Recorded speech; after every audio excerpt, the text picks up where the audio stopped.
parle maintenant des états généraux de la jeunesse bémaosienne. Un grand rendez-vous pour trouver des solutions aux problèmes et aux attentes des jeunes de Bémao. Un rendez-vous qui débute demain avec le lancement officiel de cette manifestation à la mairie de la ville. Pour en parler, nous accueillons le maire, Harry Chalus. Bonsoir. Bonsoir. Merci d'avoir accepté notre invitation. Alors, c'est un grand chantier qui s'ouvre demain, qui s'étalera sur plusieurs mois jusqu'à juin avec plusieurs temps forts.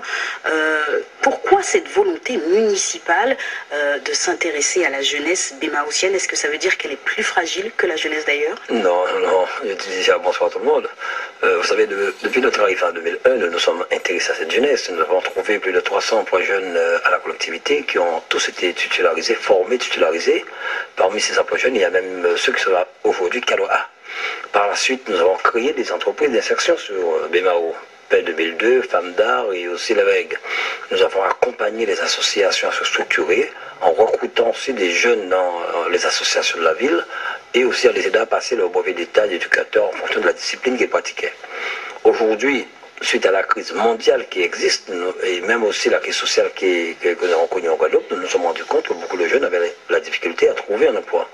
Donc nous avons réfléchi, nous nous sommes dit qu'il faudrait aujourd'hui que la ville accompagne directement ces jeunes en mettant une douzaine de mesures à leur disposition avec des partenaires tels que les chefs d'entreprise, mais surtout les chefs d'établissement aussi, le procureur de la République, le sous-préfet de Pointe-à-Pitre, tous ceux qui ont envie d'aider cette jeunesse bémaosienne. Alors la formation professionnelle, l'insertion professionnelle, ce sera le premier axe de travail de ces grands états généraux de la jeunesse? Oui, nous avons une centaine de personnes qui seront sur le terrain, qui iront à la rencontre dans tous les quartiers, toutes les sections de la ville, à la rencontre des jeunes avec des fiches d'action, des propositions sur ces dizaines de mesures, mais aussi récolter aussi les attentes de la jeunesse. Nous voulons faire ensemble avec ces jeunes, parce qu'ils auront des propositions à nous faire. Nous avons voté notre compte administratif jeudi dernier avec un excédent de plus de 9 millions d'euros et une trésorerie de plus de 4 millions. Et cette année, nous avons décidé vraiment d'injecter de l'argent pour pouvoir accompagner ces jeunes. Vous parliez tout à l'heure de 12 mesures fortes, 12 actions au terrain. Quelles sont-elles, pardon, rapidement, l'aide au permis de conduire que nous faisons depuis très longtemps, que nous allons intensifier. Le permis bateau, le brevet d'état d'éducateur sportif dans plusieurs disciplines, basket, hand-foot. Nous allons former aussi 20 jeunes à aider, les accompagner à passer le concours de policiers. Et ceux qui vont réussir seront recrutés au niveau de la collectivité. Les gardes du littoral, ce qui manque beaucoup en Guadeloupe parce que nous nous rendons compte au bord des routes, il y a des gens qui jettent des congélateurs, des télévisions. Nous allons former des élagueurs aussi.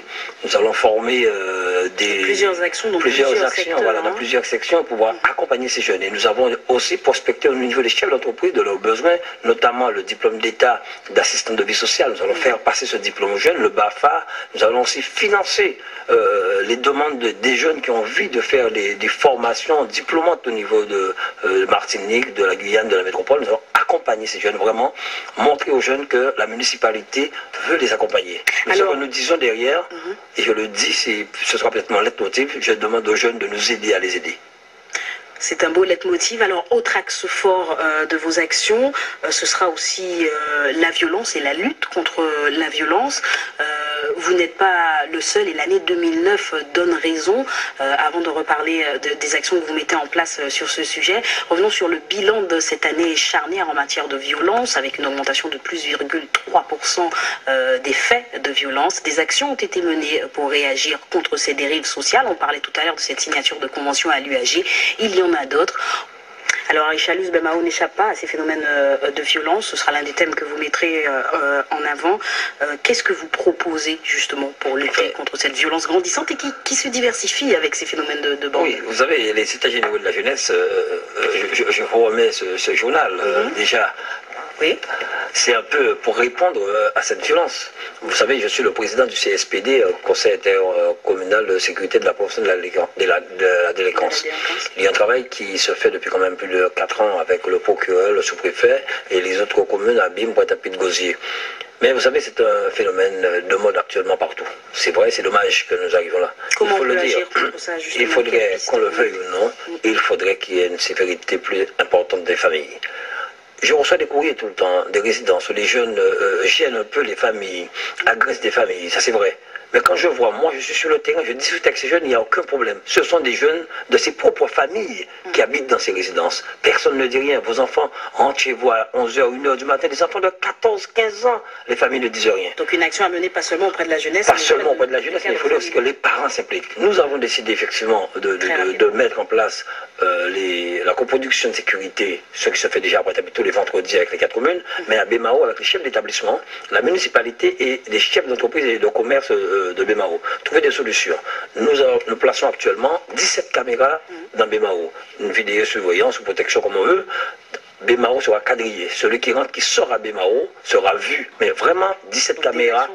Vraiment. Et nous avons encore une vingtaine qui seront posées à la campagne, à Mondong, à Jari, pour pouvoir vraiment sécuriser cette population. Nous avons un travail à faire, nous le faisons, nous accompagnons les jeunes, les formations.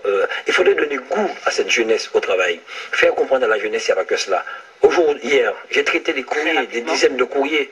Et quand je vous dis que j'ai des jeunes qui pleuraient sur le courrier en me disant « Aidez-moi, accompagnez-moi, je me fais violer 3 fois par soir en prison, on m'avait parlé, je n'ai pas compris. » Et je dis à la jeunesse, faites attention, la vie elle est belle. C'est vrai, on s'amuse à 16, 17 ans, mais quand on commence à avoir 25, 30 ans, on se pose des questions. Il y a des personnes qui veulent vous accompagner, profitez. Alors je dis à ces jeunes, on vous tend la main, ne restez pas dans la rue à dire « Je ne vais pas faire rien pour nous ».